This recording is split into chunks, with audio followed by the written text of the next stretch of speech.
Hello student. आज हम लोगों का class Kirchhoff's law of radiations पे है। इसे हम लोग समझेंगे। इससे पहले की क्लास में हम लोगों ने दो लॉ को समझ लिया था।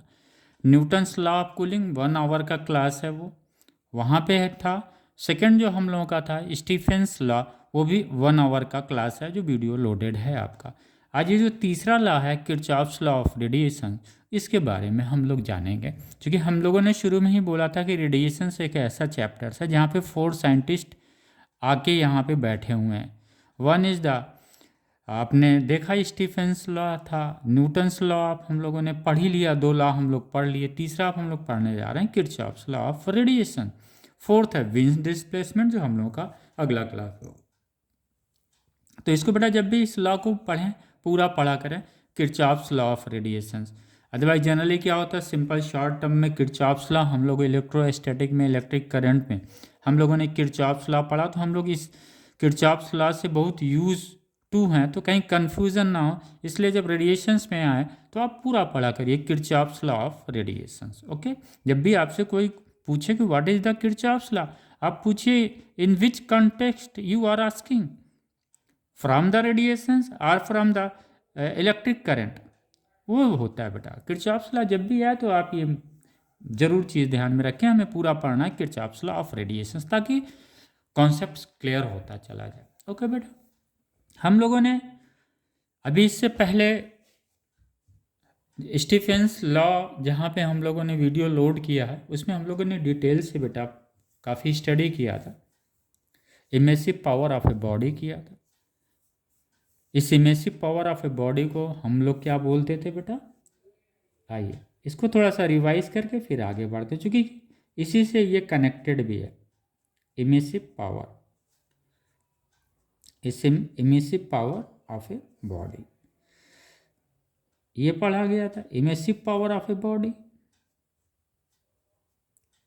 ऑफ ए बॉडी, इसी को हम लोग क्या बोले थे बेटा, इमिटेंस भी बोले थे। क्या था इसका second, immittance. What is the immittance, it is a nothing, it is a simple emissive power.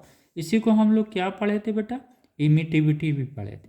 कभी कभी बॉडी की इमिटिविटी दे देगा, अब आप कंफ्यूज हो जाएंगे, तो कंफ्यूज नहीं होना, इसलिए तीनों को जानिए। Emissive power means emittivity, it means emittance. Okay, तो इमिसिव पावर में हम लोगों ने पढ़ा ही था बेटा, radiant energy emitted by a body from unit surface area in unit time, ये हम लोगों ने पढ़ा हुआ था। ठीक है, इमिसिव पावर हम लोगों का हो गया। आइए बेटा, दूसरा हम लोगों ने एक पढ़ा हुआ था एब्जॉर्बिंग पावर।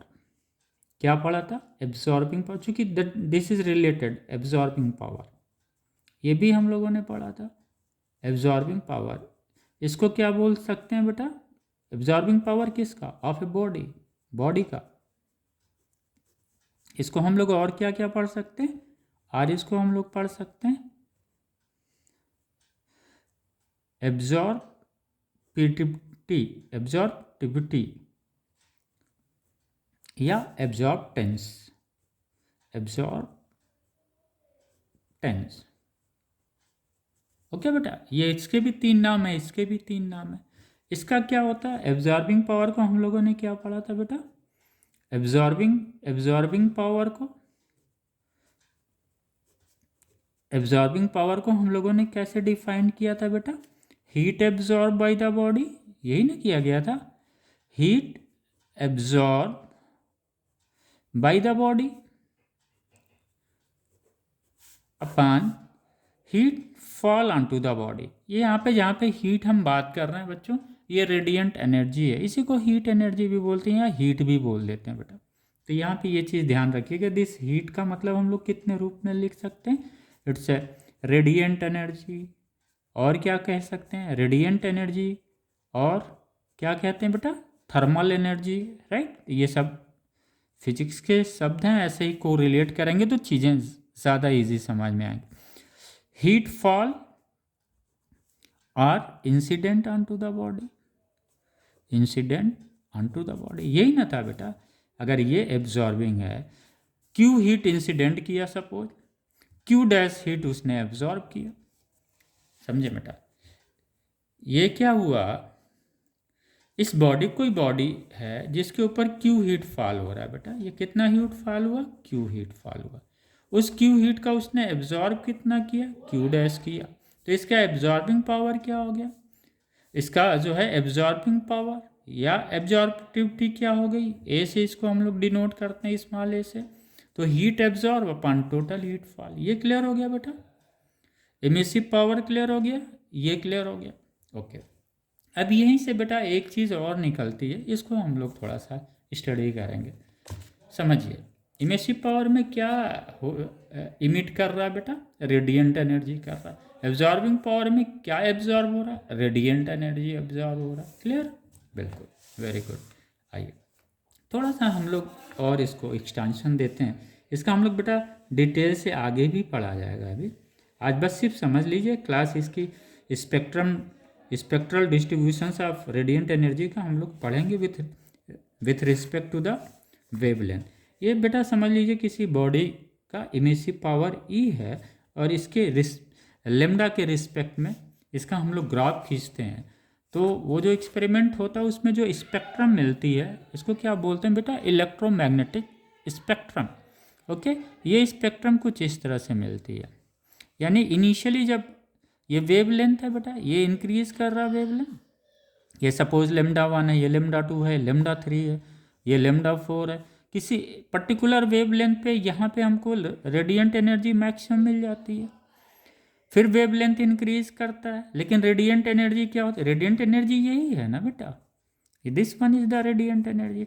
अब यहाँ पे क्या हुआ, वेवलेंथ तो इंक्रीज कर रही है लेकिन रेडिएंट एनर्जी क्या हो रहा है, डिक्रीज कर रहा है। इस ग्राफ से यही समझ में आया। अगर बेटा कोई पर्टिकुलर ले लें वेवलेंथ, ऐसे समझ लें हम, थोड़ा सा और क्लियर हो जाएगा। सपोज बेटा ये लेमडा है और this is the emissive power है, ये हमें कर्व मिलता है स्पेक्ट्रम में। ये कर्व बेटा नॉन यूनिफॉर्म होता है।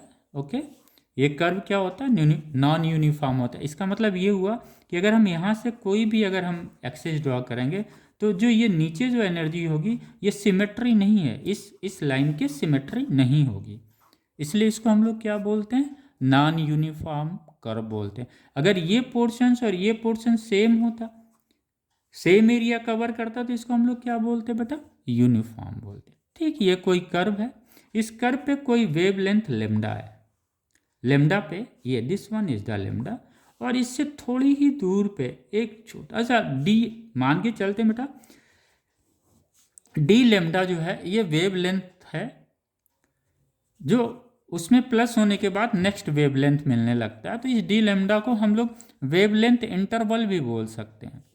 जैसे ये लेमडा है, यहाँ पे क्या हो गया, lambda plus D lambda. Okay बेटा, यानी ये जो लेमडा है और यहाँ पे क्या मिला हमें, लेमडा प्लस डी लेमडा मिला, तो ये इतना मान के चला जाता है कि ये जो इंटरवल पे है डी लेमडा, जो इंटरवल पे हमें वेवलेंथ मिलती है, तो लेमडा पे हमें कितना मिला बेटा, ये वेवलेंथ मिला, ये इमिसिव पावर मिला उसका ई, दिस वन, ये ई लेमडा हो गया, ई लेमडा हो गया। डी लेमडा पे थोड़ा सा जब हल्का सा बढ़े तो ये डी लेमडा यहाँ आ गया, तो आप देखेंगे ये डी लेमडा डिस्टेंस हो गया बेटा, दिस डिस्टेंस इज क्या हो गया, this one is the D lambda, और ये क्या हो गया, एरिया हो गया, ये क्या हो गया बेटा, ई लेमडा हो गया, ये क्या हो गया, ई लेमडा हो गया। तो अगर आपसे कोई पूछे ये ई लेमडा की वैल्यू क्या होगी, तो हम लोगों ने अभी हम लोग इसको बेटा, इस चैप्टर को हम लोग बहुत डिटेल से पढ़ेंगे। जब स्पेक्ट्रल डिस्ट्रीब्यूशंस पढ़ा जाएगा ऑफ रेडिएंट एनर्जी का, तो हम लोग डिटेल से पढ़ेंगे। अभी बस आप ये समझ लीजिए, जो रेडिएंट एनर्जी होती है किसी बॉडी की, किसी पर्टिकुलर टेम्परेचर टी पे, वो उसका एरिया अंडर द कर्व होता है। टोटल रेडिएंट एनर्जी क्या होगी, उस कर्व के अंदर जो एरिया होगा बेटा, सपोज अगर ये कर्व ऐसे है, ये T1 टी टेम्परेचर T1 है, ये T2 है, अगर हम टेम्परेचर इंक्रीज करते हैं तो एरिया अंडर द कर्व क्या होता है बेटा बच्चों, इंक्रीज कर जाता है। T1 इज, अगर T1 क्या है, T2 T1 से ग्रेटर है, अगर और टेम्परेचर बढ़ाते हैं T3 तो ये एरिया और बड़ा हो जाता है। यानी जैसे जैसे टेम्परेचर बढ़ाते हैं रेडिएंट एनर्जी क्या होती है, इंक्रीज करती है। कैसे पता चल रहा है, इस ग्राफ से पता चल रहा है। ये T1 हो गया, ये T2 हो गया, ये T3 हो गया, इस तरह के ग्राफ मिलते हैं बेटा। एक बॉडी है जो रेडिएंट एनर्जी इमिट कर रही है, जिसका इमिसिव पावर E है। अगर टेम्परेचर बढ़ता है तो एरिया अंडर द कर्व भी क्या हो रहा, बढ़ रहा है। इसका मतलब रेडिएंट एनर्जी जो है इंक्रीज कर रही है।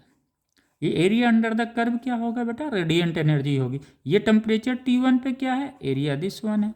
T2 पे क्या है, एक पूरा टोटल एरिया है। T3 पे क्या है, तो हम यहाँ कह सकते हैं ना, this T3 is greater than T2 and greater than T1। ये ग्राफ आता है, आप लोग कंफ्यूज हो जाते हैं, समझ नहीं पाते हैं कि क्या करना। मुझे कुछ नहीं करना बेटा, ये वेवलेंथ है और ये इमिसिव पावर है या radiant energy, rate of radiant energy है। रेट ऑफ रेडिएंट एनर्जी नहीं बोलेंगे बेटा, बल्कि रेट ऑफ रेडिएंट एनर्जी बोलेंगे। इनके बीच का ग्राफ है। जब टेम्परेचर बढ़ेगा तो रेडिएंट एनर्जी इंक्रीज करती है। ग्राफ से भी पता चलता है एरिया अंडर द कर्व बढ़ रहा है, इसलिए T3 is greater than T2 greater than T1। जैसे ही ग्राफ बढ़ता जाएगा आपको कुछ नहीं देखना, T4 हो गया, आपको बस सिर्फ नीचे इसका एरिया देखना है। T4 टेम्परेचर क्या होगा, और T4 is greater than T3, तभी तो एरिया अंडर द कर्व मिला हो। ये बेटा हम लोग spectral distribution of the curve जब पढ़ेंगे तब करेंगे। लेकिन कुल मिला के ये जो रेडिएंट एनर्जी होती है बेटा, वो क्या होता है, एरिया अंडर द कर्व होता है, राइट। अगर मान लीजिए बेटा ये लेमडा था, यहाँ पे wavelength lambda plus D lambda मिला, यहाँ पे लेमडा पे इसका जो है इमिसिव पावर कुछ था, लेमडा प्लस डी लेमडा बहुत छोटा सा वेवलेंथ, ये मान के चला जाता है ये जो इसकी रेडिएंट एनर्जी जो लेमडा पे भी थी वही उसकी रेडिएंट एनर्जी डी लेमडा पे मिल जाएगी। इसलिए इसको हम ग्राफ को हल्का सा मान के चलते हैं, ये स्ट्रेट लाइन है, राइट बेटा। ये लेंथ कितनी हो गई, ये ई लेमडा हो गया, ये बेटा क्या हो गया, ई लेमडा हो गया। दिस वन इज क्या हो गया, डी लेमडा हो गया। इसका एरिया क्या हो जाएगा बेटा, एरिया क्या हो जाएगा, एरिया अंडर दिस कर्व क्या हो जाएगा, दिस, ये आया ना बेटा इस फॉर्म में, length into width this one, इसका मतलब ये हो जाएगा E lambda into D lambda. Clear हुआ बेटा। यानी ये जो हीट रेडिएट कर रही है किसी पर्टिकुलर वेवलेंथ पे, जब हम देखिए बेटा ये जो हम लोगों ने इमिसिव पावर निकाला था फॉर ऑल द वेवलेंथ निकाला था, राइट। लेकिन अगर किसी एक पर्टिकुलर वेवलेंथ पे निकालते हैं तो इस इमिसिव पावर को हम लोग क्या बोल देते हैं, स्पेक्ट्रल, एक शब्द यूज कर देते हैं बेटा, स्पेक्ट्रल। स्पेक्ट्रल मतलब related with the wavelength, related with the electromagnetic जो स्पेक्ट्रम मिलता है उससे रिलेटेड। स्पेक्ट्रल कहाँ से शब्द आया है बेटा, स्पेक्ट्रम से आया है। स्पेक्ट्रल शब्द कहाँ से आया है, स्पेक्ट्रम से आया है। चूंकि यहाँ पे जो रेडिएंट एनर्जी होती है क्या होती है बेटा, या जो रेडिएंट एनर्जी है क्या है, ये इलेक्ट्रोमैग्नेटिक वेव्स है, ओके। तो इसका जो इलेक्ट्रोमैग्नेटिक स्पेक्ट्रम जो हमें मिलता है या electromagnetic wave is what, it is a thermal radiations. Thermal radiations क्या है, इलेक्ट्रोमैग्नेटिक वेव्स है। इलेक्ट्रोमैग्नेटिक वेव्स क्या है, थर्मल रेडिएशंस है। थर्मल इलेक्ट्रोमैग्नेटिक वेव्स यहाँ पे थर्मल रेडिएशंस क्यों है, चूँकि हीट के द्वारा हो रहा है। जब हम हीट सप्लाई कर रहे हैं तो जो चार्ज मॉलिक्यूल है ऑसिलेट या वाइब्रेट करते हैं अपने पोजीशंस पे, जिससे उनकी काइनेटिक एनर्जी बढ़ जाती है। इसी काइनेटिक एनर्जी को वो रेडिएशंस के फॉर्म में इमिट करते हैं, जो कि इलेक्ट्रोमैग्नेटिक वेव्स होता है। स्पेक्ट्रल बेटा शब्द क्लियर हो गया। Spectral is nothing that words come from the spectrum, किसका, इसी का, वेवलेंथ के रिस्पेक्ट में जो रेडिएंट एनर्जी का हम लोग ग्राफ बनाते हैं उसी का स्पेक्ट्रम। स्पेक्ट्रल इमिसिव पावर होता है बेटा, क्या होता है, स्पेक्ट्रल इमिसिव पावर क्या होता है, स्पेक्ट्रल इमिसिव पावर। यहाँ पे दो शब्द आ गया, इमिसिव पावर इसलिए हम लोगों ने बच्चों पहले पढ़ लिया था ताकि वो स्पेक्ट्रल की चीज़ें आपको, अब यहाँ पे सिर्फ spectral emissive power of a body, ठीक है, of a body, of a body. चूँकि ये जो हम निकाल रहे हैं बेटा एक सिंगल वेवलेंथ पे निकाल रहे हैं जिसका वेवलेंथ लेमडा है। मान के चले कि बहुत स्मॉल डी लेमडा पे, ये इसके बगल में बहुत छोटा सा, it is a insignificant value है, राइट। तो ये जो रेडिएंट एनर्जी आपको हम लोग यहाँ पे निकाले हैं बेटा, ये कितने वेवलेंथ के इसका है, lambda two lambda plus D lambda. ये लेमडा का डिस्टेंस कहाँ से है बेटा, यहाँ से है, this one. Lambda plus D lambda का डिस्टेंस ये हो गया, तो ये कितना आया बेटा, डी लेमडा। क्लियर हो गया? नहीं, फिर से क्लियर कर दें बेटा, ये तो 0 0 है। ओके, ये लेमडा वेवलेंथ यहाँ पे है, ठीक है। एक स्मॉल वेवलेंथ जस्ट इसके एडजस्टेंट जो है मान के चलिए यहाँ पे है, तो इसकी value lambda plus D lambda हो गई। तो कितना इसका गैप आ गया बेटा, ये डी लेमडा, यही डी लेमडा इंटू दिस, ये एरिया हो गया। और हम लोगों ने ये माना हुआ था बेटा कि एरिया अंडर द कर्व क्या बताता है, रेडिएंट एनर्जी बताती है। यानी अगर लेमडा वेवलेंथ पे उसकी एमिसिव पावर बॉडी की क्या है, ये हम लोग कहाँ से पता करेंगे बेटा, दिस से। तो ये area under the curve, emissive power, spectral emissive power समझ में आ गया बेटा। पर्टिकुलर वेवलेंथ पे जो बॉडी हीट रेडिएट करती है पर यूनिट एरिया पर unit time, this is known as the spectral emissive power of a body. Same चीज़ है बेटा, जो यहाँ पे डिफाइन किया था वही चीज़ यहाँ पे डिफाइन करना है, बस यहाँ पे एक वर्ड्स लेमडा जोड़ दिया जाता है। ओके, इसको और क्या बोलते हैं, स्पेक्ट्रल इमिसिव पावर को और हम क्या बोल सकते हैं बेटा, इसको ये भी बोलते हैं मोनोक्रोमेटिक इमिसिव पावर। राइट बेटा, स्पेक्ट्रल इमिसिव पावर को क्या बोल देते हैं, मोनोक्रोमेटिक इमिसिव पावर। कोई कंफ्यूज होने की जरूरत नहीं है। मोनोक्रोमेटिक वर्ड्स कहाँ आता है बेटा, वेवलेंथ में ही आता है। मोनोक्रोमेटिक का मतलब क्या हुआ, वो रेडिएशंस या वो लाइट जिसका वेवलेंथ क्या होता है, सिंगल वेवलेंथ होता है। मोनो मतलब वन, तो क्या हुआ, सिंगल। तो सिंगल वेवलेंथ पे जो हमारा इमिसिव पावर मिलेगा उसे हम क्या बोलेंगे, स्पेक्ट्रल इमिसिव पावर मिले बोलेंगे। ठीक है बेटा, इसको ई लेमडा से लिख देंगे। सेम चीज बेटा दूसरा वर्ड आता है spectral absorbing power, absorbing power या एब्जॉर्बिंग पावर भी बोल सकते हैं बेटा, और इसको भी यही बोल दें मोनोक्रोमेटिक एब्जॉर्बिंग पावर। ओके बेटा, तो ये समझ में आ गया। ये लेमडा है बेटा, यहाँ ये जो हमारी रेडिएंट एनर्जी है पूरे हर all types of the wavelength जो रेडिएट हो रहा उसके रिस्पेक्ट में है। लेकिन अगर हम एक पर्टिकुलर वेवलेंथ पे स्टडी करते हैं तो इसको क्या बोलते हैं, मोनोक्रोमेटिक इमिसिव पावर या spectral power. Spectral words come from the spectrum. Okay, तो ये हमें बेटा स्पेक्ट्रल एब्जॉर्बिंग पावर और स्पेक्ट्रल इमिसिव पावर हमको लग रहा है थोड़ा क्लियर जरूर हुआ होगा। ओके, आगे बढ़े हम लोग, बिल्कुल हम लोग आगे बढ़ते हैं। आइए आगे हम लोग सिंपल तरीके से समझेंगे फिर आगे बढ़ते हैं। राइट, तो बच्चों ये हम लोग शुरू करते हैं। सपोज ये कोई बॉडी है, उस बॉडी की जगह हम कोई इनक्लोजर ले लेते हैं। राइट बेटा, ये कोई बॉडी है, मान के चलिए कोई बॉडी है, ये कोई बॉडी है। राइट, ये दिस वन इज कोई बॉडी है, मान लिया कोई बॉडी है तो है बॉडी, ये बेटा कोई बॉडी है। राइट, उस बॉडी का सरफेस एरिया है कुछ, बिल्कुल है सरफेस एरिया, क्यों नहीं, जब बॉडी है तो सरफेस एरिया। ये किसी टेम्परेचर टी पे है बेटा, ये बॉडी क्या है, किसी टेम्परेचर टी पे। ओके, अब वो यूनिफॉर्म टेम्परेचर पे, यानी उसका टेम्परेचर नहीं बदला। यूनिफॉर्म टेम्परेचर कहने का मतलब बेटा सिर्फ एक ही है, उसके पीछे लॉजिक्स ये है कि कहीं बाहर से वो हीट एब्जॉर्ब नहीं कर रहा है।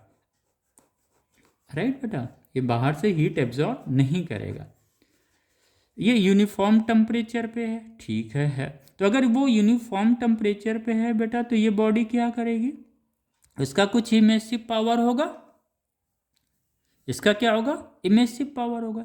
सपोज ये बॉडी बेटा, दिस बॉडी, दिस, इसको इनक्लोजर बोल देते हैं। आइए हम लोग बेटा इसको इतने स्टेप से समझते हैं। इनक्लोजर है एट टेम्परेचर टी, ये टेम्परेचर कैसा है बेटा, यूनिफॉर्म है फर्स्ट। 3 स्टेप पे हम लोग समझेंगे बेटा। अगर वो 3 स्टेप्स आपके क्लियर्स हैं तो फिर हमको किरचॉफ्स लॉ ऑफ रेडिएशंस का कॉन्सेप्ट बड़े अच्छे तरीके से हम लोगों को रिसीव हो जाएगा। तो हम लोग इसको 3 पार्ट से स्टडी करें। बिल्कुल करिए, करते हैं बेटा। अब ये यूनिफॉर्म टेम्परेचर है, सपोज ये इमिट कर रहा है इनक्लोजर, राइट, इसको हम इनक्लोजर बोल देते हैं। इनक्लोजर जो है एट टेम्परेचर टी पे हीट रेडिएट करता है, हीट रेडिएटेड क्यू। ओके बेटा, ये यहां से कितना हीट रेडिएट कर रहा, क्यू हीट रेडिएट कर रहा है। एक बॉडी उसके अंदर बेटा, ये फर्स्ट हो गया, इनक्लोजर का कॉन्सेप्ट क्लियर हो गया। ये इनक्लोजर क्या कर रहा है, हीट रेडिएट कर रहा है। सपोज इसका हीट जो है रेडिएट हो रहा पर यूनिट सरफेस एरिया पर यूनिट टाइम पे, वो क्यू हीट क्या कर रहा है, रेडिएट कर रहा है, यानी ये क्यू हीट इमिट कर रहा है। ठीक है, इमिट कर रहा है, हम लोगों ने मान लिया इमिट कर रहा है। लेकिन वो इमिट कर रहा तो जा कहाँ रहा है, तो पहला स्टेप बेटा दिमाग में आ जाना चाहिए किरचॉफ्स लॉ में। एक इनक्लोजर है जिसका टेम्परेचर यूनिफॉर्म है, वो टेम्परेचर टी है। आइए बेटा दूसरा,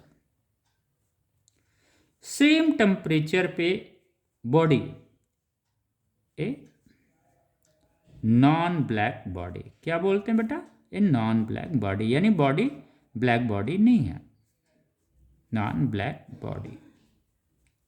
ओके बच्चों, ये नॉन ब्लैक बॉडी, पहला स्टेप क्लियर हो गया। दूसरा स्टेप में क्या हुआ बेटा, एट टेम्परेचर टी है, एट सेम टेम्परेचर पे, एट टी टेम्परेचर, राइट बेटा। तो ये इनक्लोजर का टेम्परेचर क्या है, टी है, बॉडी का टेम्परेचर क्या है बेटा, टी है। तो यहाँ पे मान लिया कोई बेटा बॉडी है, उसका भी टेम्परेचर क्या है, टी है। इस इनक्लोजर का भी टेम्परेचर टी है, उस बॉडी का भी टेम्परेचर टी है, right.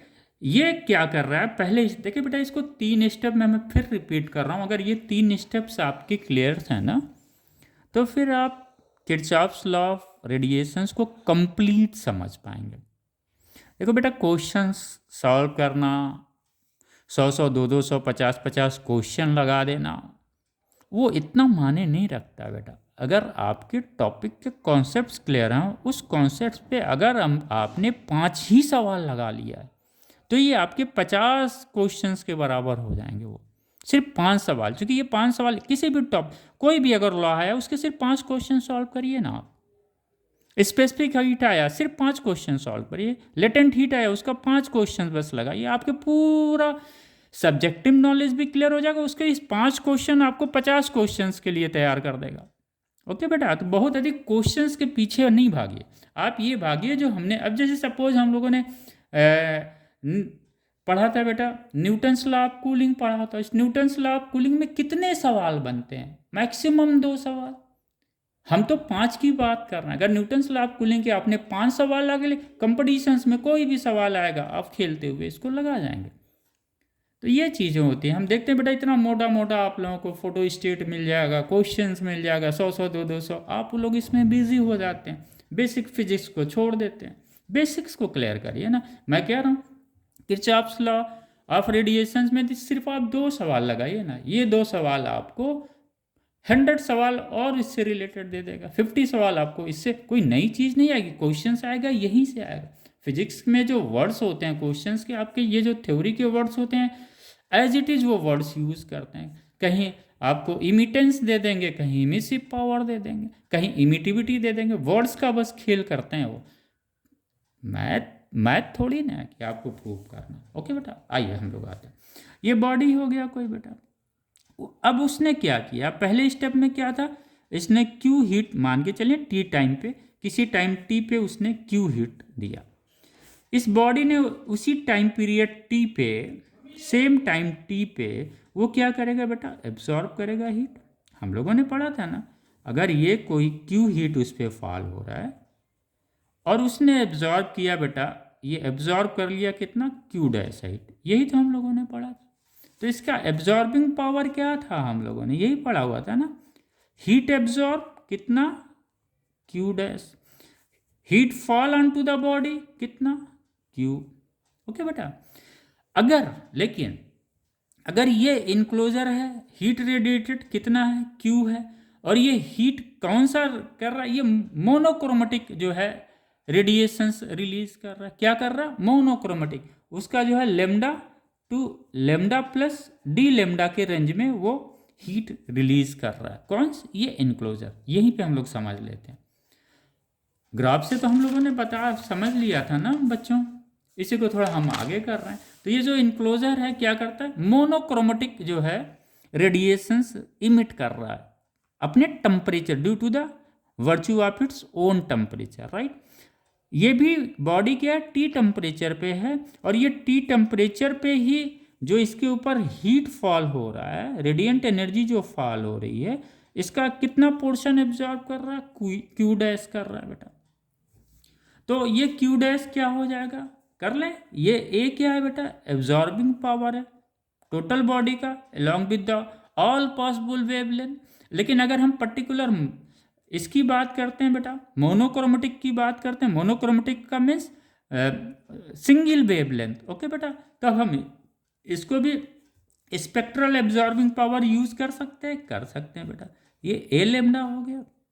A lambda equal to क्या हो गया बेटा? Q dash upon Q. ये हम लोगों ने दो चीज समझ लिया बेटा।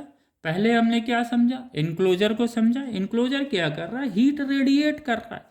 कौन सा? मोनोक्रोमेटिक हमने मान लिया। पूरा हीट पूरे वेवलेंथ के रिस्पेक्ट का नहीं हीट, बस सिर्फ मोनोक्रोमेटिक हमने माना कि वो मोनोक्रोमेटिक ही रेडिएंट एनर्जी इमिट कर रहा है between the wavelength of lambda two lambda plus D lambda. D lambda is a very small, it's insignificant, okay right. अब बेटा यहाँ पे हम लोग क्यू डैश मिल गया। क्यू डैश क्या है? Heat absorb by the body.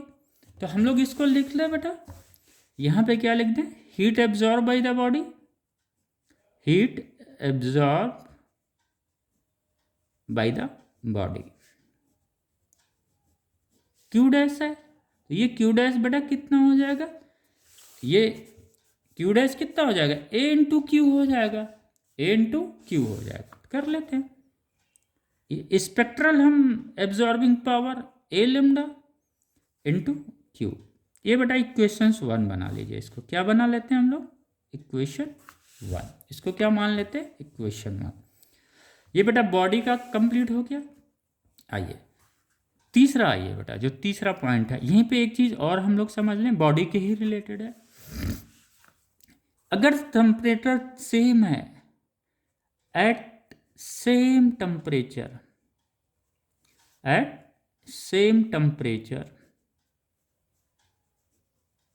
Same temperature, body जो है,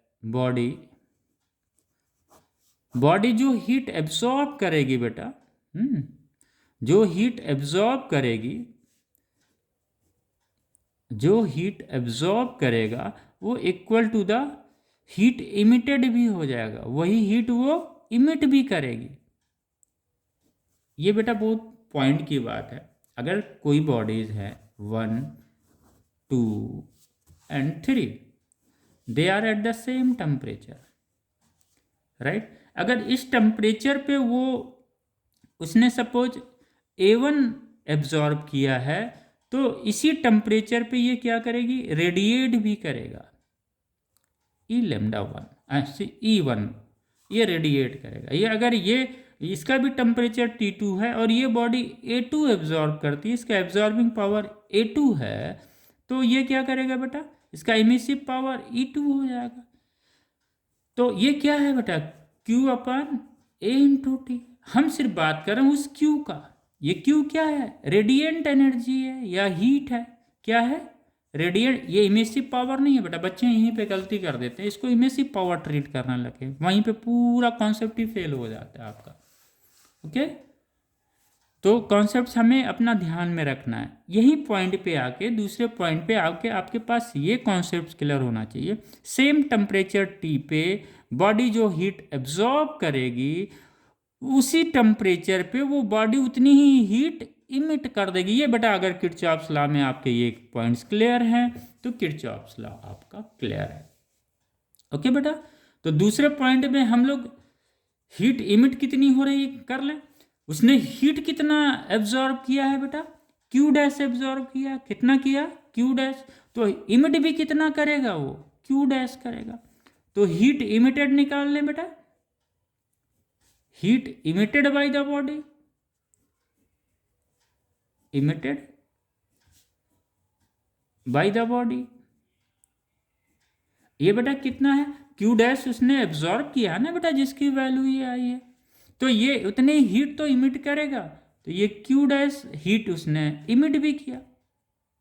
अब बेटा यहीं पे आता है, जो ये क्यू डैश हीट इमिट कर रहा है, ये क्या है बेटा, ये रेडियंट हीट है, वो इमिट कर रहा है, सेम हीट इमिट कर रहा है। तो वो यूनिट टाइम पे कितना हीट इमिट करेगा, इसने सपोज यूनिट टाइम पे क्यू डैश एब्जॉर्ब किया, यूनिट टाइम पे ही उसने क्यू डैश इमिट भी कर दिया। अब हमें ये निकालना। तो जब हम इमिशंस का पढ़ रहे थे बच्चों, तो जब हम रेडिएशंस का पढ़ रहे थे, तो हमें ये ज़रूर समझ में आया था कि ये वाला जो लेमडा और ये जो पॉइंट्स पे जिसका wavelength lambda plus D lambda है, उसके बीच जब हमने किया था, तो हीट रेडिएटेड कितना हुआ था उस बॉडी के द्वारा, एरिया अंडर द कर्व हुआ था, ये कितना था, ई लेमडा डी लेमडा, यही ना था बेटा। तो ये इमिट, ये जो बॉडी इमिट कर रही है बेटा, यही ना है हम लोगों का ग्राफ, इमिसिव पावर था, यही ग्राफ है। इसका मतलब ये हो गया बेटा, अगर बॉडी का इमिसिव पावर ई लेमडा है, तो टोटल कितना हो गया बेटा, ये डी लेमडा हो गया। दिस वन एनर्जी क्या होगी बेटा, एरिया अंडर द कर्व होगा। तो ये हाइट कितनी है, ई लेमडा है, दिस वन कितना है, डी लेमडा है। इसको बेटा समझिए, तो ये हो गया हमारा ई लेमडा डी लेमडा। तो ये हमारा हो गया बेटा heat emitted by the body, और ये हो गया heat absorb by the body at the same temperature. Heat absorb is equal to the heat emitted. Conditions क्या है, temperature of the body must be same. Okay, इसको हम दूसरा equation दे दें, राइट बेटा। हम लोगों का ये 1 पॉइंट क्लियर हो गया। इनक्लोजर ने जो है क्यू डैश, क्यू हीट जो है वो इमिट किया, इसने बॉडी ने क्यू डैश हीट एब्जॉर्ब किया। तो टोटल हीट जो एब्जॉर्ब किया उसने ये एब्जॉर्ब किया। जितना हीट वो एब्जॉर्ब कर रहा है, उसी सेम टेम्परेचर पे उतनी हीट वो क्या करेगा, इमिट करेगा। और जब हीट इमिट करेगा क्यू डैश, तो ये टोटल हीट कितना आया बेटा, एरिया अंडर द कर्व से हमने निकाला। ये बहुत कंफ्यूज करता है। तो ये हो गया बेटा दूसरा इक्वेशन। तो ये 2 पॉइंट समझ में आ गया। तीसरा पॉइंट आप समझिए बेटा, इसी 3 में ही है पूरा, वो चौथा कहीं है ही नहीं है। अगर आप यहीं से भी निकालें बेटा दिस वन, तो हमारा क्या होगा, 1 और 2 को अगर हम कंपेरिजन करते हैं, 1 और 2 को, इक्वेशन 1 और 2 को वहीं पे अगर हम कंपेरिजन करें, तो ये क्यू डैश ये क्यू डैश सेम है बेटा। तो ये क्या हो जाएगा, E lambda D lambda A lambda into this Q. ये क्यू किसका है बेटा, वो इनक्लोजर का है, जो वो हीट रेडिएट कर रहा है। तो यहाँ से मुझे ये रिलेशंस मिल गया। अभी हमारा एक पर्पज रह गया, वो तीसरे में सॉल्व हो गया बेटा। यहाँ पे हम लोग पर्पज सॉल्व कर लेंगे, जहाँ पे हम लोग क्यू की वैल्यू रख देंगे। ओके, अब ये क्यू की वैल्यू हम कहाँ से निकालें। एक चीज़ तो हमको ये समझ में आ गया कि वो इन जो यूनिफॉर्म इनक्लोजर है, वो क्यू हीट जो है इमिट कर रहा है। लेकिन वो क्यू हीट इमिट कर रहा है, तो कितना कर रहा है क्यू हीट, ये हमको पता नहीं चल रहा है। इसी को हमें निकालना है। तो हम क्या करेंगे बेटा, एक ब्लैक बॉडी डाल देंगे। ब्लैक बॉडी का क्या क्वालिटी है बेटा, जितना हीट आया उतना हीट उसने जो है क्या कर दिया, सेम टेम्परेचर पे क्या कर दिया, इमिट कर दिया। सेम चीज़ यहाँ पे जो हीट एब्जॉर्ब कर रहा है, वही हीट यहाँ पे ये कर दे रहा है। तो बेटा यहाँ पे आप तीसरे में क्या करते हैं, हम एक ब्लैक बॉडी लेते हैं। क्या लेते हैं, ब्लैक बॉडी। ये 1 और 2 क्या था, सेम बॉडी से आ गया। थर्ड में एक्सपेरिमेंट में हम लोग क्या करते हैं, ब्लैक बॉडी लेते हैं। इस ब्लैक बॉडी को हम लोग इस इनक्लोजर में रखते हैं। अब यहाँ पे बॉडी कौन सा आ गया बेटा, ब्लैक बॉडी आ गया। अब इसने सेम हीट क्यू हीट उसने यहाँ पे दिया, क्यू हीट। तो ये ब्लैक बॉडी क्या करेगा बेटा, क्यू हीट, ये ब्लैक बॉडी को इसने किया। अब ब्लैक बॉडी क्या करेगा, जो हीट आएगा वो टोटल का टोटल एब्जॉर्ब कर लेगा। ब्लैक बॉडी की क्वालिटी वही होती है बेटा, जितना हीट उस पर फॉल होगा उतना हीट वो एब्जॉर्ब कर लेगा। नॉर्मल बॉडी में ये क्वालिटी नहीं थी, तभी तो जब ये क्यू हीट यहाँ पे फॉल हुआ तो इसका जो क्यू डॉट है उसका कुछ पार्शियल पार्ट बेटा ही ना एब्जॉर्ब हुआ है। यहाँ पे क्यू डैश, यहाँ पे ब्लैक बॉडी लेने के पीछे ऑब्जेक्ट वही था बेटा कि जितना टोटल हीट फॉल होगा वो टोटल हीट एब्जॉर्ब हो जाएगा। टोटल फॉल ऑफ हीट और total radiant energy incident on to the black body is totally absorb by the black body. यानी क्यू हीट दिया तो क्यू हीट आ गया, कोई हीट का अलग फॉर्म में यूज़ नहीं हुआ। थोड़ा सा यहाँ पे आप लोगों को कन्फ्यूज़न होगा। यहाँ पे बेटा फिर से हम रिपीट कर रहे हैं। यहाँ पे क्या है बेटा, ये बॉडी ही है, ये क्या कर रही है, ये क्यू हीट जब फॉल हुआ तो इसने हीट कितना एब्जॉर्ब किया, क्यू डैश। ये इनका स्टेटमेंट है जितना हीट इसने एब्जॉर्ब किया उतनी ही हीट क्या करेगा, इमिट करेगा। क्लियर हो गया? तभी तो हम लोगों ने बेटा ये रिलेशन निकाल लिया। हाँ, ये तो क्लियर हो गया, थोड़ा सा डाउट नहीं है। क्योंकि अब ये ब्लैक बॉडी में हम लोग आ रहे हैं तो आपको लगेगा सर ये क्यू हीट आपने यहाँ पे डाला हुआ था तो ये क्यू डैश हीट ही एब्जॉर्ब किया। तो जब ये क्यू डैश हीट ही एब्जॉर्ब किया तो हम तो यही बोल रहे हैं ना, जितना हीट एब्जॉर्ब किया सेम टेम्परेचर पे उतना हीट इमिट कर देगा। क्यू डैश एब्जॉर्ब किया था, क्यू डैश उसने इमिट कर दिया। ओके बेटा, लेकिन ब्लैक बॉडी में क्या है, जब क्यू हीट इनक्लोजर से फॉल हो रहा है, क्यू हीट फॉल हो गया तो इसने एब्जॉर्ब भी कितना कर लिया।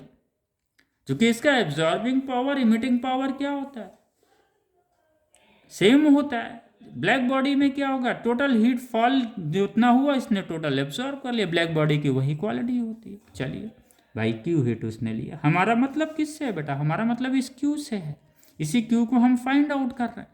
तो अगर उसने क्यू हीट बेटा एब्जॉर्ब कर लिया black body at the same temperature पे, ये क्या करेगा, जो एक अच्छा एब्जॉर्बर होता है बेटा वो एक अच्छा इमिटर भी होता है। Black body is a good absorber as well as good emitter also. ये अभी हम लोग आगे पढ़ेंगे। आइए बेटा, अब यहाँ पे हम लोग फिर से चीज़ों को समझने की कोशिश करेंगे। ब्लैक बॉडी हम लोग फिर स्पेक्ट्रल डायग्राम, ये क्या है, हीट है, एब्जॉर्ब किया गया है। अब ये हीट जो एब्जॉर्ब किया गया बेटा, ये मान के चलिए ई क्या है, ई है emissive power. Emissive power of the black body है, क्या है, emissive power of the black body है। अगर किसी वेवलेंथ लेमडा पे है तो इसको ई लेमडा रख दिया गया। अगर वो लेमडा प्लस डी लेमडा पे निकाला जाए तो ये हीट की वैल्यू कितनी हो जाएगी, E lambda into D lambda. Similarly to this one बेटा, जिस तरह से हम लोगों ने यहाँ पे निकाला था ना हीट इमिटेड का, इसी तरह से सेम है। उसमें हम लोग क्या करेंगे, यहाँ पे जो बॉडी था ये हम लोगों ने बेटा यहाँ पे ये इस तरह से समझे, सेम चीज़ है। सपोज ये लेमडा है, यहाँ पे ये क्या आया, लेमडा प्लस डी लेमडा आया। ये क्या है, ब्लैक बॉडी का ये इमिसिव पावर है, कैपिटल ई से लिखते हैं। ये बेटा ये गया, ये ग्राफ तो यहाँ पे जो आया और ये यहाँ पे आया। अब आपसे ये पूछेगा कि ये क्या है बेटा, इमिसिव पावर है। एरिया अंडर द कर्व क्या हो जाएगा उसका, ये टोटल रेडिएंट एनर्जी है। एरिया अंडर द कर्व क्या है, ये टोटल क्या हो गया, यही बेटा सेम इसी तरह से। अगर वो वेवलेंथ पे हम लोग लिए हैं तो ये कितना हो गया, ये ई लेमडा हो गया। Spectral emissive power of the black body, this one is the D lambda. Again heat क्या होगा, रेडिएंट हीट क्या होगा, एरिया अंडर द कर्व, तो ये क्या हो जाएगा बेटा, emissive power, spectral emissive power of the black body into D lambda. यही क्या हो गया, हीट हो गया, हीट एब्जॉर्ब। और यही हीट क्या करेगा, ब्लैक बॉडी रेडिएट भी करेगा। तो दिस वन हमें इसकी वैल्यू मिल गई। अब यहाँ पे बेटा हम लोगों को क्या मिला हुआ था, फर्स्ट एंड सेकंड इक्वेशन से। इसको देखो बेटा, किरचॉफ्स लॉ याद करना एक अलग चीज़ हो जाता है, इसको समझना आप ऐसे समझेंगे तब जाके आप बहुत अच्छा कमांड करेंगे फिजिक्स में। यहाँ से हम लोगों को क्या मिल गया था बेटा, फर्स्ट एंड सेकंड इक्वेशन से क्या मिल गया था हम लोगों को, emissive power of, spectral emissive power of a normal body, non black body, ये मिला था हम लोगों को। नॉर्मल ब्लैक बॉडी से मिला था, क्यू की वैल्यू मिली थी। इस क्यू की वैल्यू हम लोगों ने निकाला बेटा, E D lambda A lambda Q. Q की वैल्यू हम लोगों ने बेटा क्या निकाला यहाँ पे, capital E lambda, spectral emissive power of the black body D lambda, यही निकाला। अगर हम इसको यहाँ पे रख दें, क्यू की वैल्यू रख दें, बिल्कुल रख दीजिए, D lambda equal to Q की वैल्यू उठा के यहाँ पे रख दें, A lambda E lambda D lambda हो गया बेटा। ये कट गया, बिल्कुल कट गया। तो ये ई लेमडा क्या आया बेटा, emissive power of the black body, spectral emissive power of the black body, ये क्या हो जाएगा, this one A lambda.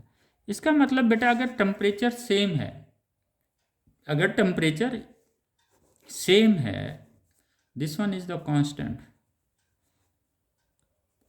Same temperature पे जितनी भी बॉडी होंगी उनका इमेसिव पावर का रेशियो जो है, एब्जॉर्बिंग पावर्स के रेशियो, मतलब ratio of the emissive power या emissive power upon absorbing power, same temperature पे अगर 2 बॉडी है, 3 बॉडी है, 4 बॉडी है, तो इनका रेशियो क्या होगा बेटा, कांस्टेंट होगा। This one is the constant.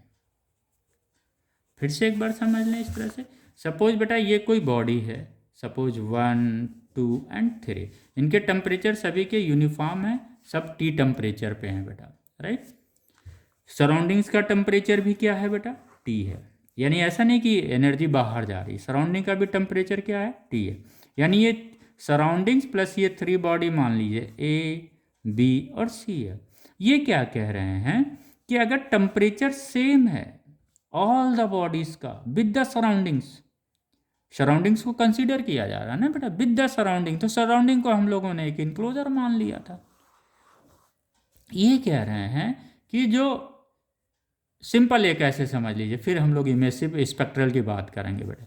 ये कह रहे हैं ये ए का, ये ई ए बी का, बी बॉडी का, और ई ए सी बॉडी का, ये क्या होंगे, कांस्टेंट होंगे, कांस्टेंट होंगे। क्लियर, ये क्या होगा, कांस्टेंट होगा। That is all about the Kirchhoff's law of radiations. The ratio of the emissive power to the absorptive power for same temperature of all bodies are same, or we can say the emissive power, the ratio of the at a given temperature, or at the same temperature, the emissive power of a body, the ratio of the emissive power of a body to the absorptive power of the body remains constant, right? लेकिन अगर हम यहाँ पे monochromatic wave की बात करेंगे तो यहाँ पे एक चीज़ जोड़ देंगे, फॉर मोनोक्रोमेटिक वेवलेंथ। ओके, तो दिस इज ए कांस्टेंट। अंत में इससे यहाँ से हम लोगों को एक चीज़ मिल गया, दिस कांस्टेंट क्या हो जाएगा, emissive power of the, this is equal to the emissive power, this is equal to the emissive power of the black body at the same temperature. यहाँ पे कहानी बेटा किसकी है, सिर्फ टेम्परेचर की है। तो ये क्लियर हो गया यहाँ से, ratio of the emissive power to the absorptive power at the same temperature of the body always constant and equal to the emissive power of the black body. आइए सपोज बेटा ये 2 कोई है, कोई बॉडी ये ए है, ये कोई बॉडी बी है, ये इमेसिव पावर ए का है, ये एब्जॉर्बिंग पावर ए का है, ये इमेसिव पावर बी का है, ये एब्जॉर्बिंग पावर ए का है। अगर ये 2 बॉडी हैं और ये बोलता है कि इसका इमेसिव पावर जो है उससे 10 टाइम्स अधिक है, अगर इसका इमेसिव पावर 1 है तो इसका इमेसिव पावर क्या है, दिया है 10 टाइम्स अधिक है, यानी वो 10 टाइम्स इससे अधिक है। तो अगर वो इमेसिव पावर उसका 10 टाइम्स अधिक है और ये कांस्टेंट को मेंटेन रखना है eight the same temperature, constant maintain रहेगा, तो अगर ये 10 टाइम्स अधिक है तो इसका एब्जॉर्बिंग पावर भी तो 10 टाइम्स अधिक होगा।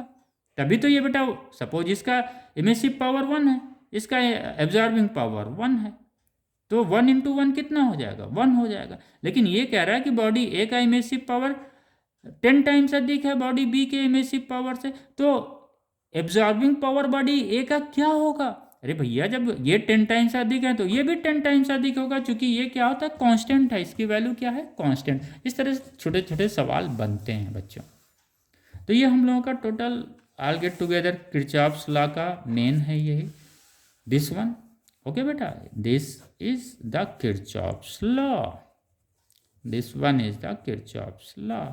यहाँ पे बस मेन हम लोगों की जो कहानी समझनी रहती है बेटा, ये जो हम लोगों ने ये दिस लेमडा और प्लस ये लेमडा प्लस डी लेमडा, इसी के बीच की कहानी हम लोगों को समझनी थी। This one is the D lambda, ये समझना था। ये हमारा इमिसिव पावर है। For the black body capital E होगा, for normal body small E. Length into width equal to area होता है, area under the curve is known as radiant energy. Okay, तो ये क्यू का बेटा क्लियर हो गया। यानी हम लोगों ने 3 स्टेप्स में हम लोग समरी कर रहे हैं। जब भी हमें किरचॉफ्स लॉ ऑफ रेडिएशंस का बेटा, देखो न्यूमेरिकल एक अलग चीज़ है। आप लोग मैक्सिमम टाइम क्या करते हैं ना, कॉन्सेप्ट्स को छोड़ के न्यूमेरिकल में चले जाते हैं। फिर आप कहते हैं आज मैंने 50 लगा लिए, वो बेटा 50 माने नहीं रखता, माने 5 क्वेश्चन ही रखते हैं। हर कॉन्सेप्ट से सिर्फ 5 क्वेश्चंस आप लगाए। अब ये बताइए इसमें किरचॉफ्स लॉ ऑफ रेडिएशन से कितने क्वेश्चन बन सकते हैं, एक तरह या 2 तरीके के बन सकते हैं। इसका एब्जॉर्बिंग पावर अधिक देगा, उसका दे देगा, किसी तीसरे का पूछ लेगा। लेकिन वो तभी आप लगा पाएंगे जब इनके बेसिक कॉन्सेप्ट को समझेंगे कि Kirchhoff's law of radiation applicable कब है। अप्लीकेबल तभी है जब सराउंडिंग का टेम्परेचर और बॉडी का टेम्परेचर सेम हो, तभी ये अप्लीकेबल है। यहाँ पे दूसरी चीज जो की पॉइंट हम लोगों ने पकड़ा हुआ था बेटा, ये यहाँ से या सराउंडिंग मीडियम से, या इसको हम लोगों ने यूनिफॉर्म इनक्लोजर मान लिया था। यहाँ से क्यू हीट रेड फॉल हुआ किस पे, उस बॉडी पे फॉल हुआ। तो जब उस बॉडी पे क्यू हीट फॉल हुआ तो इस बॉडी ने क्यू डैश हीट एब्जॉर्ब किया। एक चीज बस समझ में ना हमें, अगर बॉडी ने टी टेम्परेचर पे क्यू डैश हीट एब्जॉर्ब किया है तो टी टेम्परेचर पे ये बॉडी क्यू डैश हीट क्या करेगी, इमिट करेगी। बस उतने ही पीक पॉइंट पे आपको कंसंट्रेट करना है। यहाँ पे बस यही एक की पॉइंट है बेटा इस पूरे किरचॉफ्स लॉ का। अगर इस की पॉइंट को आप समझ गए तो फिर किरचॉफ्स लॉ आपके लिए कुछ नहीं रहा। हम फिर से रिपीट कर दें बेटा, एट द सेम टेम्परेचर जो हीट ये बॉडी एब्जॉर्ब करेगी उतने ही हीट वो क्या करेगी, इमिट करेगी। यानी क्यू डैश हीट इसने एब्जॉर्ब किया, सपोज बाकी हीट रिफ्लेक्ट हो गया या ट्रांसमिट हो गया। इसकी हम लोग रिफ्लेक्ट और ट्रांसमिट की बात ही नहीं कर रहे, हम लोग एब्जॉर्ब की बात कर रहे हैं। इसलिए एब्जॉर्बिंग पावर से ये हीट हम लोगों ने यहाँ पे निकाल लिया था, क्यू डैश हम लोगों को मिल गया था। और यही हीट क्या कर रही है, वो इमिट कर रही है। दूसरे फेज में हम लोगों ने ये निकाल लिया था, इस क्यू डैश हीट की जो रेडिएंट हीट है उसकी वैल्यू कहाँ से हम लोगों ने निकाली थी, एरिया अंडर द कर्व से निकाल लिया। अब आया था कि ये क्यू डैश हीट यहाँ पे हमको क्यू मिल गया था। अब इस क्यू को जो इसने ये क्यू हीट हमें कहाँ से मिला था, इनक्लोजर से मिला हुआ था। अब हमने क्या किया, इन सबों को हटाने के बाद हमने यहाँ पे ब्लैक बॉडी डाल दिया। ब्लैक बॉडी इसलिए हमने डाला, सवाल आता है ब्लैक बॉडी हमने क्यों डाला, इसलिए डाला कि ये जो हीट ये इनक्लोजर देगा क्यू हीट, ब्लैक बॉडी पूरे हीट को एब्जॉर्ब कर लेगी। ये बेटा ये पूरे हीट क्यू हीट को इसने क्या किया, एब्जॉर्ब कर लिया। अब फिर ये जो क्यू हीट एब्जॉर्ब किया तो फिर कहाँ से हमारे पास ये ई लेमडा डी लेमडा आ गया। अगेन फिर हम जाते हैं वहीं पे जाते हैं, एरिया अंडर तक कर्व। ये जो हमारा लेमडा और रेडिएंट एनर्जी के बीच का जो हमारा कर्व है उसके अंडर का एरिया ही क्या है बेटा, रेडिएंट एनर्जी है या हीट एनर्जी है या थर्मल एनर्जी है। तो यहाँ से हम लोग ये निकालते, ये चीज़ें बस समझ जाइएगा कि ये हमारा ई लेमडा डी लेमडा आया कहाँ पे, ये एरिया अंडर द कर्व है, लेंथ इनटू विड्थ से ये आया हुआ। ये भी कहाँ से आया, लेंथ इनटू विड्थ से आया हुआ।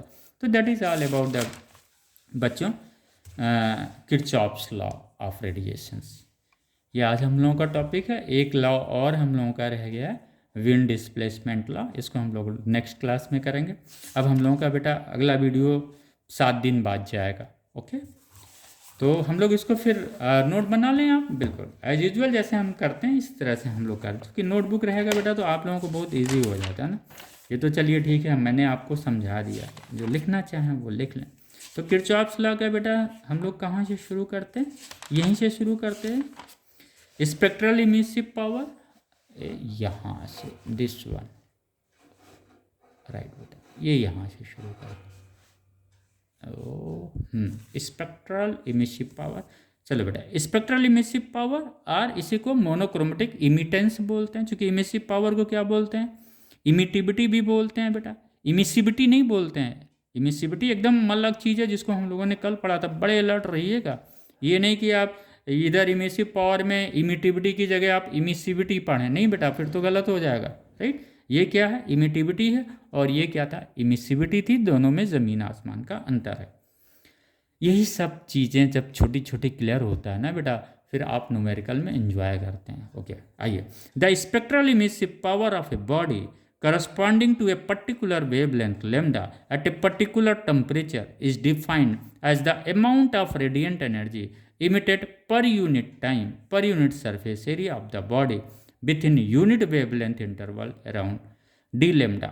This is lambda to lambda plus d lambda. इसको आपको देखने की जरूरत नहीं बेटा. This is the d lambda is the wavelength interval, very small interval. Okay, this is all about. Similarly हम लोगों ने पढ़ा था इमिसिव पावर का, हम लोगों ने डेफिनेशंस पढ़ा था, सेम डेफिनेशंस है यहाँ पे, बस सिर्फ एक मोनोक्रोमेटिक वेवलेंथ का ये इमिसिव पावर है। ये इमिसिव पावर क्या है? एक पर्टिकुलर वेवलेंथ का इमिसिव पावर है बेटा। और वो जो हम लोगों ने इमिसिव पावर पढ़ा था वो जितने भी पॉसिबल वेवलेंथ हैं उनके इमिसिव पावर थे। Spectral means nothing, it is came from the spectrum, right.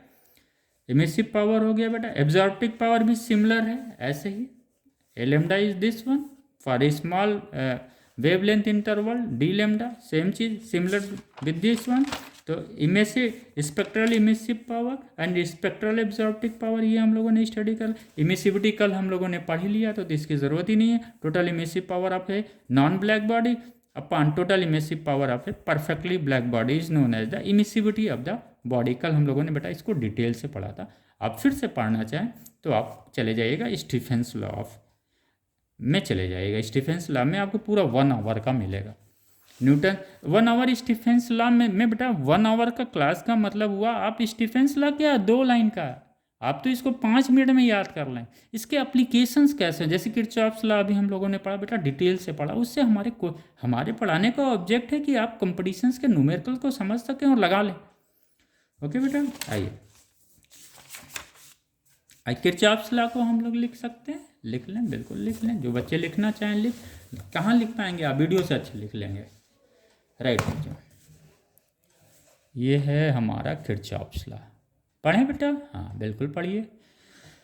Kirchhoff's law of thermal radiation. जब भी आए किरचॉफ्स लॉ, आप बस सब जब रेडिएशंस में आइए तो सीधे Kirchhoff's law of thermal. If somebody will ask what is Kirchhoff's law, you ask him in which form you want to know the Kirchhoff's law to me, from the radiation point of view or from the electricity point of view। ये लगेगा हाँ ठीक है बेटा। आइए Kirchhoff's law।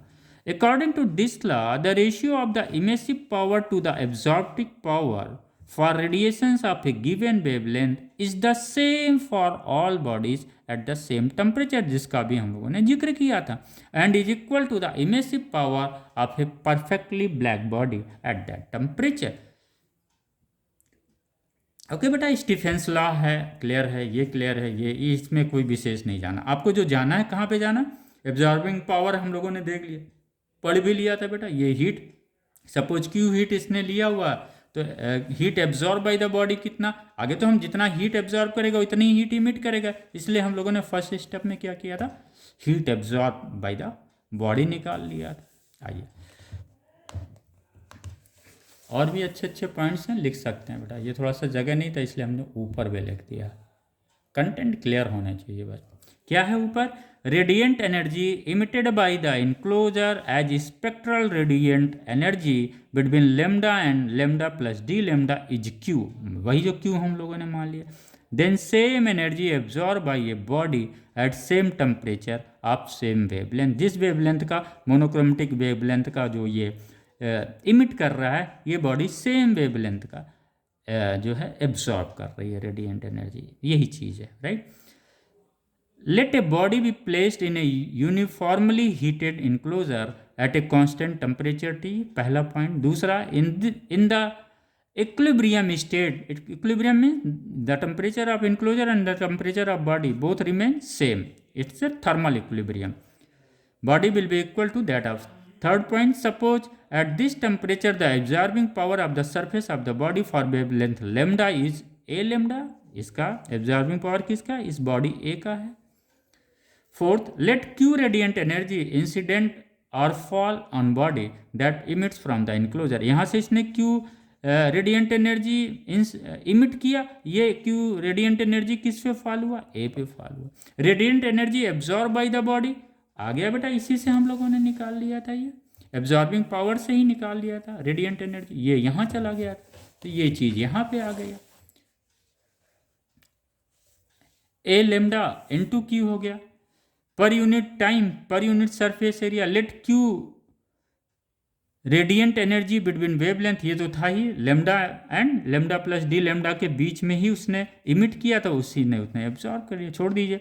In a uniform temperature enclosure, the quantity and quality of radiation is not affected in presence of any body inside enclosure. फिर से इसको हम रिपीट कर रहे हैं. In uniform temperature enclosure, this enclosure T पे अगर ये बॉडी टी है, इसके पास कोई और बॉडी टी रखी जाए सेम टेम्परेचर पे, तो ये कहने का मतलब ये जो हीट एब्जॉर्ब कर रहा है ये बॉडी, इसकी इस बॉडी से उस पर कोई फर्क नहीं पड़ेगा. Not affected in presence of any body inside enclosure. Okay बेटा, तभी हम यहाँ पे 1 2 3 बॉडी रख के हम स्टडी कर लेते हैं.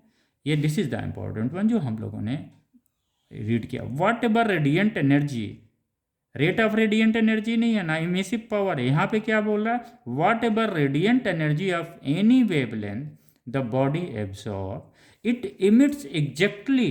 क्या है बेटा, इट इमिट्स, जो सेकेंड पॉइंट में हम लोगों ने पढ़ा था, it emits exactly equal amount of radiant energy of same wavelength at same time, जिसका वैल्यू आ गया था बेटा E lambda D lambda. At same temperature as surrounding, right, at same temperature as surrounding, ये बेटा heat absorb is equal to heat emitted.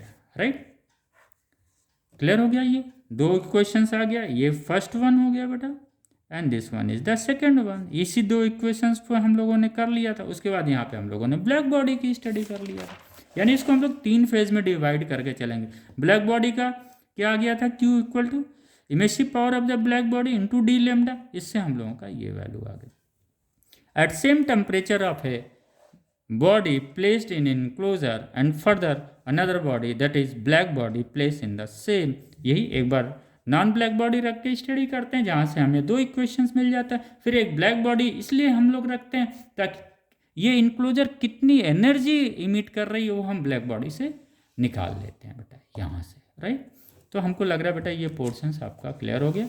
This one is nothing. अगर 1 2 3 है तो ये क्या कह रहे हैं, इसका emissive power upon absorptive power of 1, emissive power and absorptive power of 2, emissive power and absorptive power of 3 all are equal and their value are constant and equal to the emissive power of the black body. ये this is all about the statement of the Kirchhoff's law of radiations.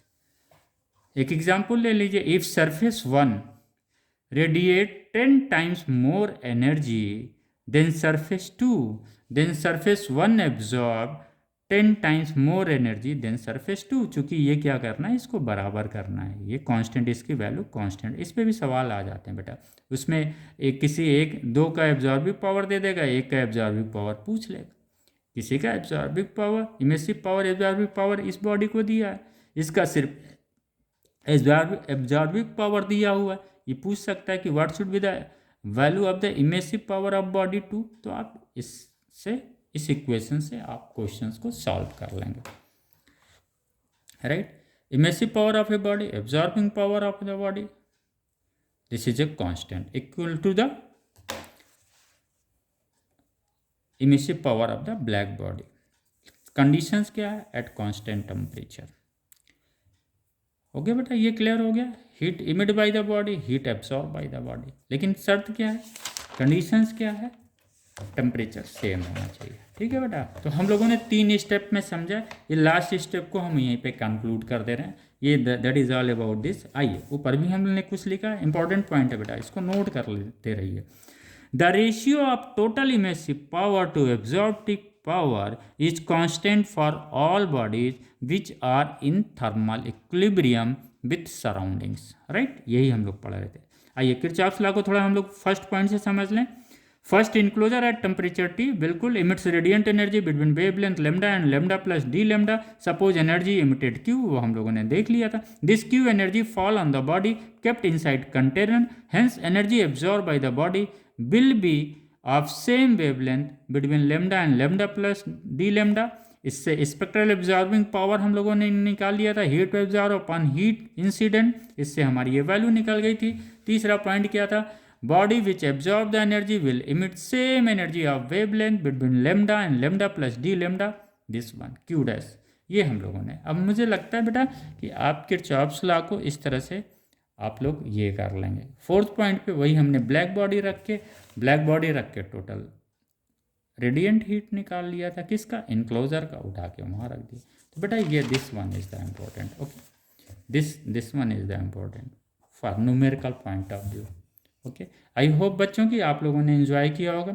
अब हम लोगों का जो next video जाएगा after 7 days, 2 जनवरी के बाद हम वीडियो बनाएंगे। 7 डेज़ के लिए बेटा हम कहीं बाहर जा रहे हैं, और मुझे लग रहा है आप स्टूडेंट इस तरह से जब आप पढ़ेंगे ना, तो आप अपने आप को बहुत अच्छा महसूस करेंगे। एक चीज़ मैं बार बार बोलता हूँ, जब भी आप पढ़ाई करें कोशिश करें 15-20 मिनट अपने दिमाग को आगे एकाग्र कर लें।